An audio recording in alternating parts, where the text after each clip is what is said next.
السلام علیکم ورحمۃ اللہ وبرکاتہ۔ بسم اللہ الرحمن الرحیم۔ سامعین و ناظرین، الحکایات التی فیہا دروس و عبر للمعتبرین کے سلسلے کی 47 حکایت آپ کے سامنے پیش کی جا چکی ہے۔ آج کا ہمارا یہ ویڈیو اسی سلسلے میں حکایت نمبر 48 ہے۔ اس ویڈیو میں علا اور ظاہر نامی دو نوجوانوں کی کہانی پیش کی جاتی ہے، جن میں سے علا صاف دل اور امانت دار تھا، جبکہ ظاہر دھوکے باز فریبی تھا، جس نے ایک چال اختیار کر کے علا کا مال ہڑپ کر لیا تھا، لیکن بعد میں قاضی کے فیصلے سے وہ مال حقدار علا کو مل گیا اور ظاہر کو اس کے کیے کی سزا بھگتنی پڑی۔ اب آئیے واقعے کی صورتحال کیا ہے دیکھتے ہیں۔ بسم اللہ الرحمن الرحیم۔ نہایت الطمع، لالچ کا انجام۔ نہایت کا معنی انتہا، نتیجہ، انجام۔ لالچ کا انجام۔ یحکیٰ فی قدیم الزمانے، پرانے زمانے کی حکایت نقل کی جاتی ہے۔ یحکیٰ کا معنی بیان کیا جاتا ہے، فی قدیم الزمان یعنی پرانے زمانے میں، یعنی پرانے زمانے کی یہ حکایت ہے جو بیان کی جاتی ہے کہ ان شابین خرجا فی تجارت، کہ دو نوجوان نکلے تجارت کے سلسلے میں، فی تجارت یعنی تجارت کے سلسلے میں۔ وکان احدہما طیب القلب و امینا، اس کو آپ یہاں پر امینن پڑھیں گے، یعنی یہ منصوب بنے گا، اس لیے یہاں الف ہونا چاہیے، امینن۔ وکان احدہما طیب القلب و امینا، اور ان میں سے ایک آدمی اچھے دل والا یعنی صاف دل والا تھا اور امانت دار تھا۔ ویدعا علاء، اور اس کو علا پکارا جاتا تھا۔ دعا یدعو سے یدعا، یہ مضارع کا مجہول کا صیغہ ہے، واحد مذکر غائب۔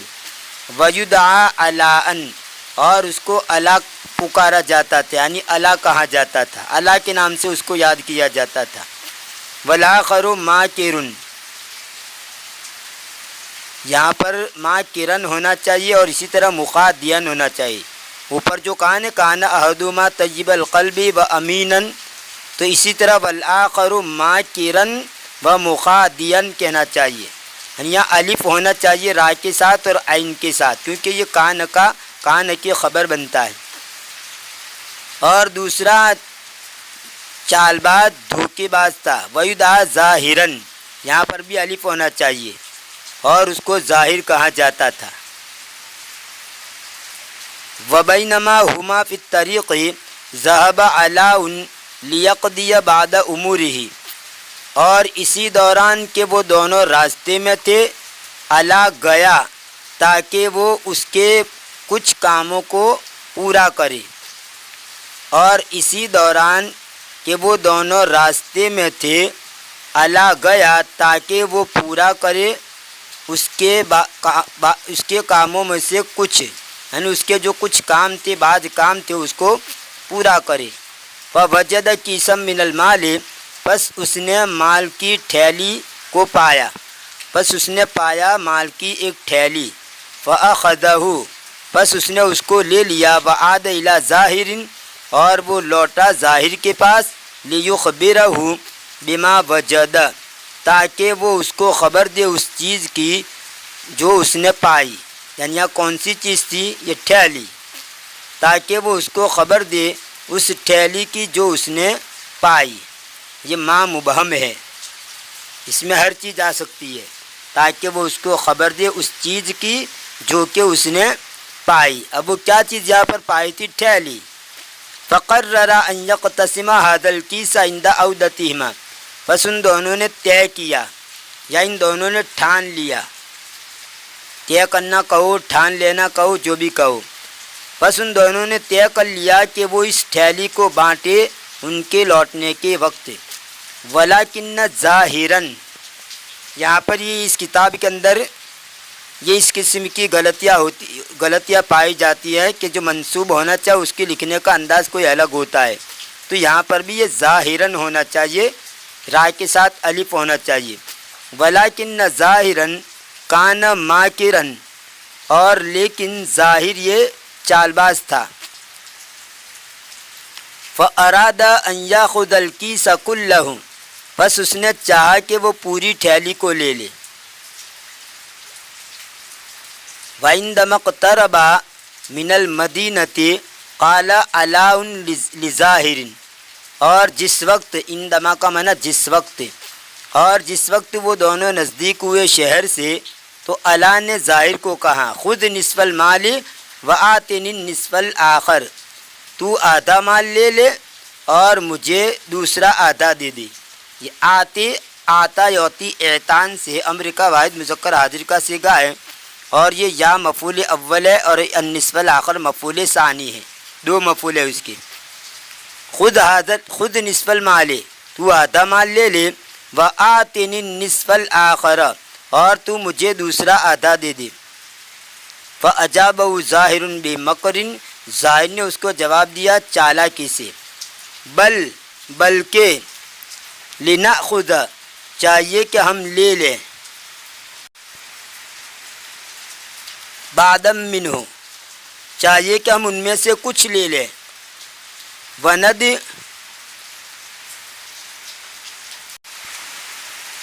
وندفن الباقی فی مکان امین لا یعلمہ احد غیرنا، اور ہم باقی کو دفن کر دے فی مکان امین، محفوظ جگہ میں. یہاں پر امین کا معنی محفوظ، امانت دانی کریں گے، جو جگہ معمون ہو، محفوظ جگہ ہو، اس محفوظ جگہ میں ہم باقی کو دفن کر دیں. دفن یدفن کا معنی دفن کرنا، اسی سے مدفن دفن کرنے کی جگہ یعنی قبرستان. یہ دفن یدفن سے اس میں ظرف کا صیغہ آتا ہے مدفن، یعنی دفن کرنے کی جگہ جس کو ہم قبرستان کہتے ہیں، اس کی جمع آتی ہے مدافن. وندفن الباقی فی مکان امین، اور ہم باقی کو دفن کر دے محفوظ جگہ میں. لا یعلمہ احد غیرنا، کوئی بھی ہمارے علاوہ اس کو نہ جانے، ہمارے علاوہ اس کو کوئی بھی نہ جانے. فَإِذَا احْتَجْنَا، یعنی ایسی جگہ پر ہم دفن کر دیں، محفوظ جگہ پر، کہ ہمارے علاوہ کوئی دوسرے کو وہ جگہ معلوم نہ ہو، کوئی دوسرا اس کو نہ جانے.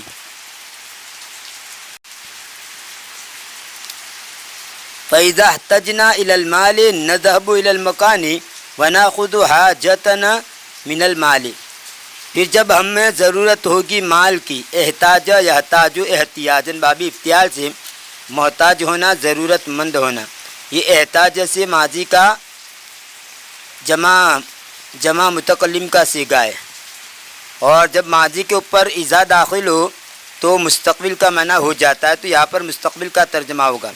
فَإِذَا احْتَجْنَا إِلَى الْمَالِ، پھر جب ہمیں ضرورت ہوگی مال کی، ہم جائیں گے جگہ کی طرف، یعنی جہاں پر وہ ہم دفن کریں گے اس جگہ کی طرف جائیں گے، اور ہماری ضرورت کو لے لیں گے مال میں سے، یعنی اس مال میں سے جتنی ہمیں ضرورت ہے اس کو لے لیں گے.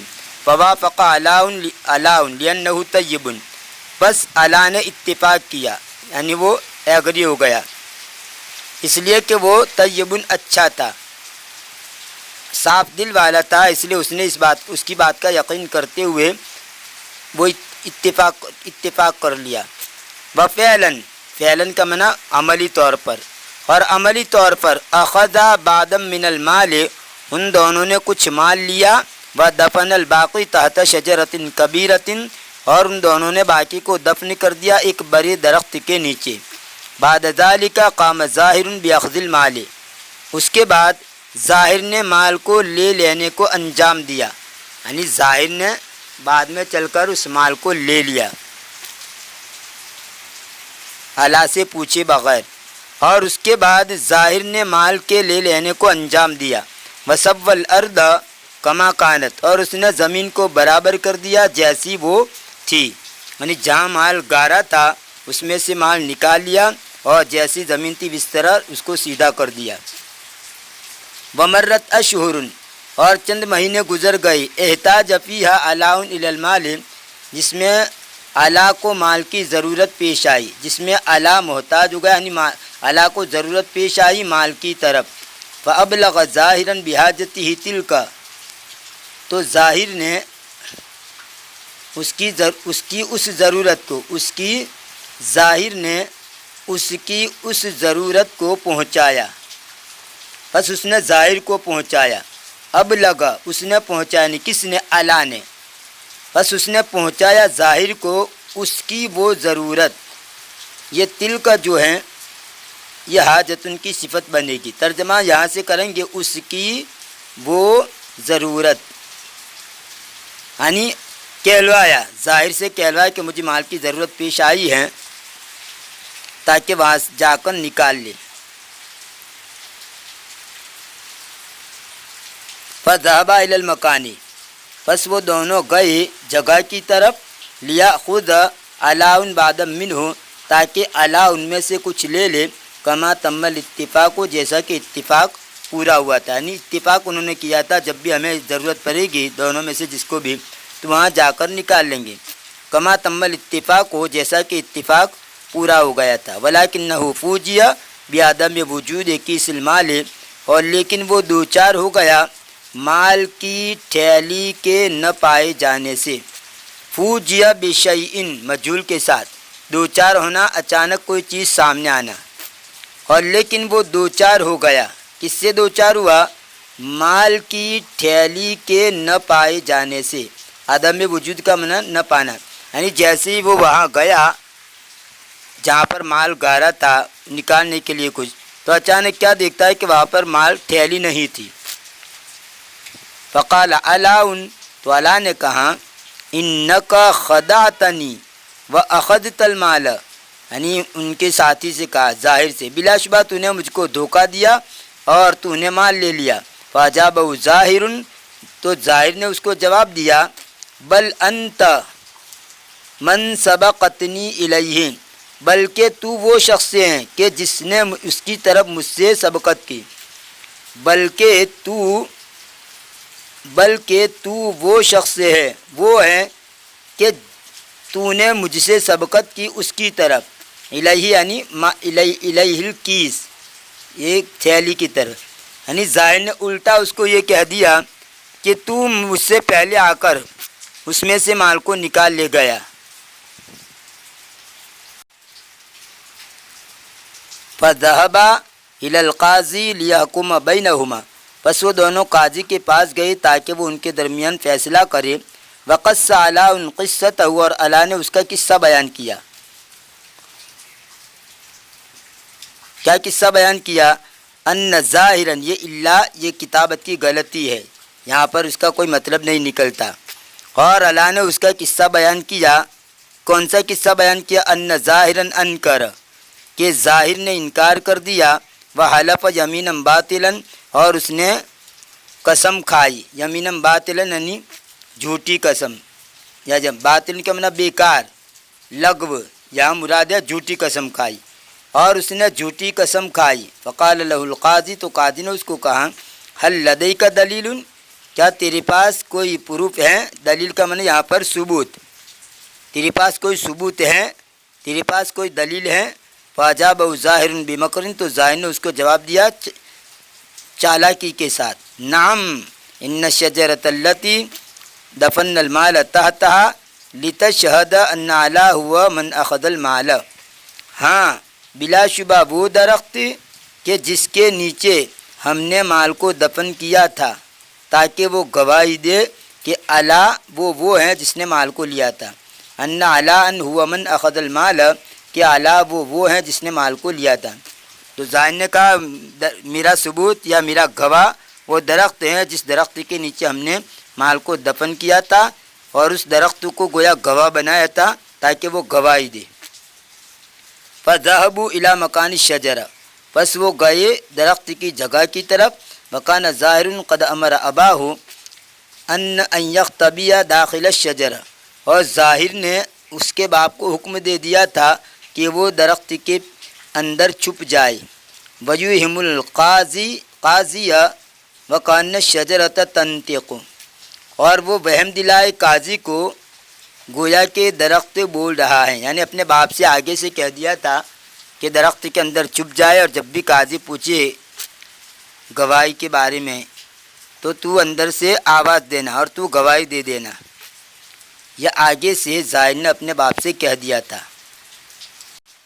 پس پلان کے مطابق قاضی نے درخت سے پوچھا، فسأل القاضی الشجرۃ، قاضی نے درخت سے پوچھا، هل صحیح، کیا درست ہے، ان علاء ہوا من اخذ المال، کہ علاء وہ ہے جس نے مال کو لیا تھا، فاجاب ابو ظاہر نام، تو ابو ظاہر نے جواب دیا ہاں، ولکن القاضی کان من الاذکیاء، اور لیکن قاضی ہوشیار لوگوں میں سے تھا، ذکیون کی جمع اذکیاء ہوشیار، ورتابہ لامر الشجرہ، اور اسے شک ہو گیا درخت کے معاملے کے بارے میں، فامر بجمع الحطب لإحراق الشجرۃ، اس نے حکم دیا لکڑیوں کو جمع کرنے کا درخت کو جلانے کے لیے، وعندما سمع ابو ظاہر ما قالہ القاضی اخذ یستجیر ویسیح، اور جس وقت ظاہر کے باپ نے سنا وہ جس کو قاضی نے کہا، یعنی قاضی نے جو بات کہی لکڑیوں کو جمع کر کے درخت کو جلا دیا جائے، تو اس درخت میں جو چھپا ہوا اس کا باپ تھا،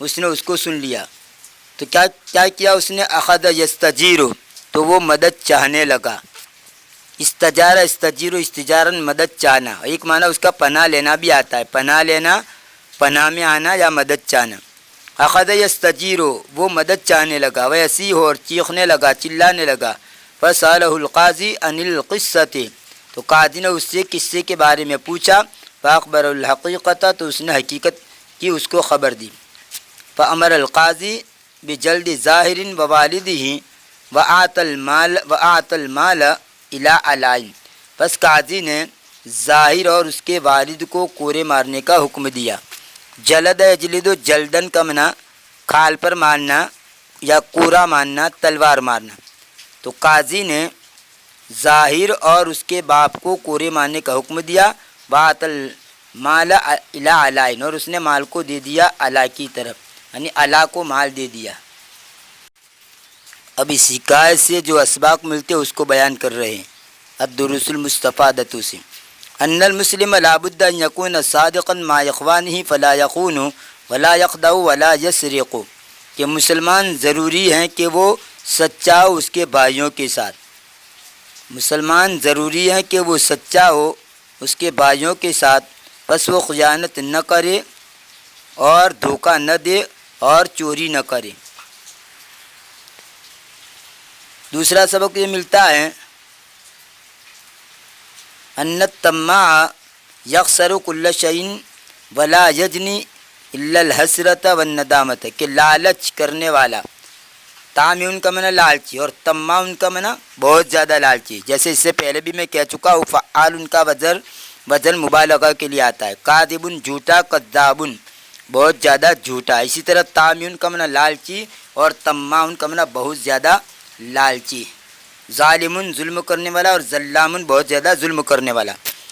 تو ان الطماع یخسر کل شیء، کہ لالچی آدمی ہر چیز کا نقصان اٹھاتا ہے، یعنی لالچی آدمی کو خسارہ ہوتا ہے ہر چیز میں، ولا یجنی الا الحسرۃ والندامۃ، اور وہ حاصل نہیں کرتا ہے مگر حسرت اور پشیمانی، یعنی لالچی آدمی کو ندامت و پشیمانی کا ہی سامنا کرنا پڑتا ہے، لالچ کا نتیجہ یہ ہوتا ہے۔ یہ ملتا ہے ان المسلم الطیب لا یضیع حقہ بل ینصرہ اللہ علی من ظلمہ ویرد الیہ المال، کہ اچھا مسلمان اس کا حق ضائع نہیں ہوتا، یہ دعا یضیع باب ضرب یضرب سے ضائع ہو جانا، تو یہ باب ضرب سے ہی ہے، اس کا حق ضائع نہیں ہوتا ہے، اور اسی کو باب افعال میں لے جائے، ادا یدیع اضاعتن اور دیا یدیع تدین باب تفعیل میں لے جائے، تو باب افعال اور باب تفعیل دونوں میں اس کا ترجمہ ہو جائے گا ضائع کرنا۔ جیسے بارہا میں کہہ چکا ہوں کہ ثلاثی مجردی کے اندر جو فعل لازم ہوتا ہے وہ باب افعال میں آنے کے بعد اور باب تفعیل میں آنے کے بعد وہ متعدی بن جاتا ہے، تو باب افعال اور باب تفعیل کا ایک خاصہ یہ بھی ہے، لیکن یہاں پر یہ ثلاثی مجرد ضرب یضرب سے، کہ اچھا مسلمان اس کا حق ضائع نہیں ہوتا ہے بلکہ اللہ اس کی مدد کرتا ہے اس شخص کے خلاف جس نے اس پر ظلم کیا ہے، اور وہ اس کی طرف اس کا حق لوٹا دیتا ہے۔ یعنی اچھے آدمی کا حق کبھی ضائع نہیں ہوتا، اللہ اس کی مدد کرتا ہے ظالمین کی، جس نے اس پر ظلم کیا اس کے خلاف، اور اس کا مال اس کو لوٹا دیتا ہے۔ جیسے یہاں پر ظاہر جس نے مال ہڑپ کر لیا تھا اور یہ اللہ کا حق تھا، تو اللہ تبارک و تعالی نے اس کا حق دلا دیا اور اس کا جو حق تھا وہ اسے مل گیا۔ یہ تھی الحکایات التی فیہا دروس و عبر للمعتبرین کے سلسلے کی حکایت نمبر 48۔ انشاءاللہ آنے والے ویڈیو میں حکایت نمبر 49 آپ کے سامنے پیش کی جائے گی۔ تب تک کے لیے انتظار کیجیے، دعا میں یاد رکھیے۔ فی امان اللہ، الی اللقاء۔